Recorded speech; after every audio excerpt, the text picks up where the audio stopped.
Hi, my name is Josiah LeBeau with Brown's Pressure Washing, and I'm going to show you how to take this dirty vinyl and turn it this clean house.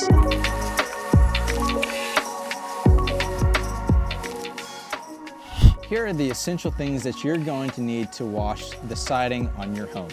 First off is a normal garden hose.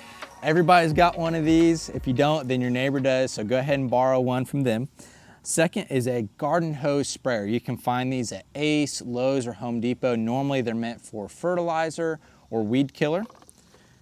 The next is just normal bleach. If you can find the concentrated bleach, that's usually better. You can find these at Dollar General, Walmart, Kroger, Lowe's, Home Depot, those big box stores. And then next is just some normal Dawn dish soap, just to kind of make it, stick to the siding and be a little bit more bubbly. The fifth thing is just a normal soft bristle brush. You don't really need this, but it's a good thing to have if you need to agitate some of the harder spots that aren't really coming clean. You can scrub it with this. So let's go ahead and jump straight into the step-by-step process on how to do it. All right, first step, go ahead and get your garden hose connected to your spigot. Go ahead and screw that on here, and then take the other end of your hose and we're going to connect it to our sprayer.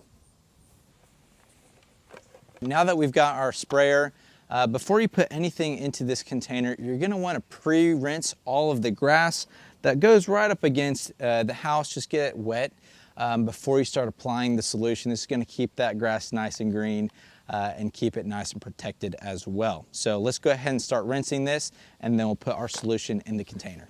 Some sprayers may have different options to choose from. This is like a shower option. This is like a fan spray. And this is a jet nozzle. And so I like to go through and just switch to the shower option for this. You just want as much water along the grass as possible.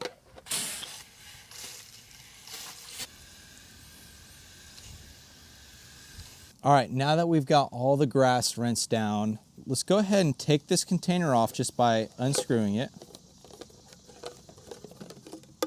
All right, and we're gonna put our solution in here. We're gonna fill this container up with our concentrated bleach. And then we're gonna take our Dawn dish soap, and we're just gonna do a couple squirts into here just to add a little bit of foam to it. It's probably good. And then we're gonna just screw this on to the sprayer. There we go. We've got it all mixed up now. This is going to be sprayed onto the siding.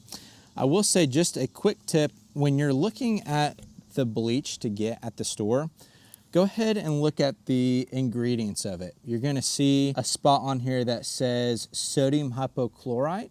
This says 7.5%. That's about what you want. There's gonna be other solutions out here that are gonna be less than that. It could be 3.25%, it could be 5%, but the higher percentage, the better it's going to clean. Now, once we get ready to spray, you're gonna notice that there's this little dial on your sprayer where you can switch it to 1 ounce, 1.5, 2, 2.5. You've got all these different options, and then you have off. Off basically means that you're not gonna be pulling any of the solution out of your sprayer. When we go to spray and we want the solution to get on the house, this is what we're gonna set at, the highest ratio. You're gonna need to do a couple applications, and setting it on the highest ratio is gonna help bring down those application amounts. So let's get spraying. Just doing a nice even coat over the siding. You don't need to over apply here, just do nice and light and let that solution clean all the mildew, the mold, the algae off the side of your home. It will take a couple applications, and so keep that in mind. It's not gonna look like it's clean initially. It will have a little bit of a dwell time.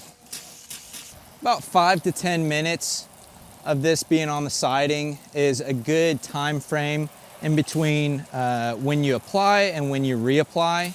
Now, if this side is in the direct sunlight, you'll definitely want to bring that down to about 3 to 5 minutes. You don't want this to dry on the side of the home.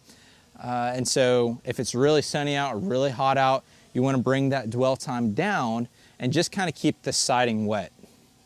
All right, you might notice we've got a couple exhaust areas right here on the side of the home. These vents are, this one's open. It's got a little flap on the inside, and those definitely are shut with the other flaps. Those are okay to spray. You just want to make sure that you're not spraying directly up into them, but more so you're letting that fall down onto the vent to clean it.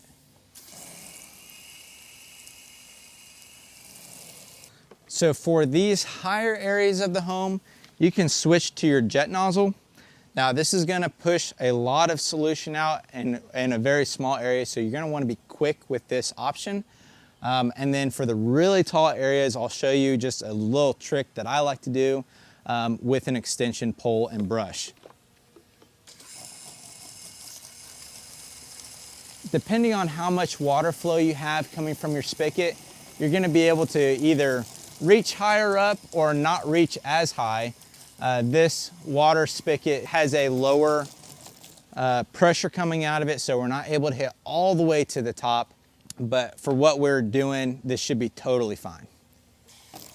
So when you come to an area that has a lot of electrical panels or outlets, this is an area that you're gonna wanna be very careful in. Now, these are designed to get rained on, to be in tornadoes, hurricanes, whatever you want to call it, but we still want to be very careful around these. And so when you get to an area that's dirty, go ahead and just use a brush and just scrub around those areas, and I'll show you how to do that right now.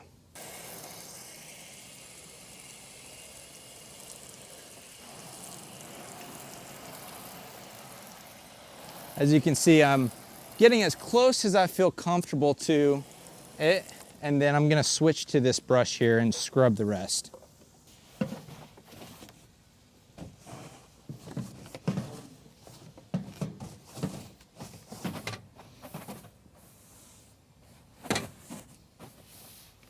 Now you can really use anything for this. I would stay away from anything that has a hard bristle on it. Even like an old broom would be just fine for areas like these. If you do want something like what I have that can extend up to like a high portion of the house, this is just a telescopic pole that you can find at Lowe's or Home Depot, and then they've got these brushes there as well. You're looking at about $40 to $50 for something like this. All right, now that I've applied the first application, you can tell we're getting low on our solution. So I'm gonna remix this up and do the second application. Usually by the time you get done with the full side of the house where you first started, it's been 5 to 10 minutes. And so as soon as I get this mixed, I'm gonna be able to go back through and do the second application. All right, we're starting with our second application. We've got our mix remixed up and we're ready to rock and roll. Another quick tip is with this siding, you can see that there's a gap right here. When they're installing it, that's just how it works. And so when you're spraying, spray from right to left instead of left to right. That's gonna keep anything from getting back behind the vinyl. And then you're also gonna try to avoid shooting directly up underneath the vinyl if possible. Once you get to taller areas, it's a little bit more difficult to avoid that, but just do the best you can. Now, like I said, there's probably about 5 to 10 minutes in between these applications. You can end up doing this 2, 3, maybe even 4 times, depending on how dirty it is. Ours was pretty dirty, and it's actually looking a lot better. As you can see, things are really starting to clean up for us, so we should be in good shape. So when I first started washing houses, this is actually how I started.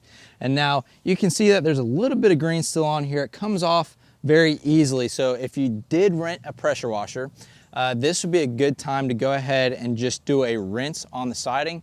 But if you're just washing the home with a garden hose, you're gonna wanna do the applications until this green is all the way gone, and then switch to water. So we probably have another application, a third application for this, and then that should take care of the green and we can rinse it. So this pole, you can actually find a couple different sizes. You've got one that's 20 feet, you've got one that's 8 feet, 16 feet. This one, I believe, is a 30-foot pole. And so you can really find one that's specific to your home's height. You don't want to go too big because they can get heavy. And so you just want just tall enough to get the highest parts of your home. All right, so I'm gonna go ahead and start rinsing now. Go ahead and switch to the off portion of your sprayer. This is just gonna spray water. If you don't have the setting, then you can either take the container off altogether or you can just use your garden hose. Start as high up as you can and just try to get that waterfall kind of effect going on the vinyl. You don't want to rinse the vinyl at the bottom first because you know, once you rinse the top, it's just gonna run back onto the bottom. So start rinsing from the top and just kind of work your way down. I mean, we're cleaning the house with a garden hose. It's not bad, you know? It's pretty good. So I've rinsed the whole house. I'm just doing another rinse over because sometimes with this solution, it may look like you have all of it off, but you really don't. And so just rinse a little bit longer than you think you need to, and then go back over the grass one more time, just like this.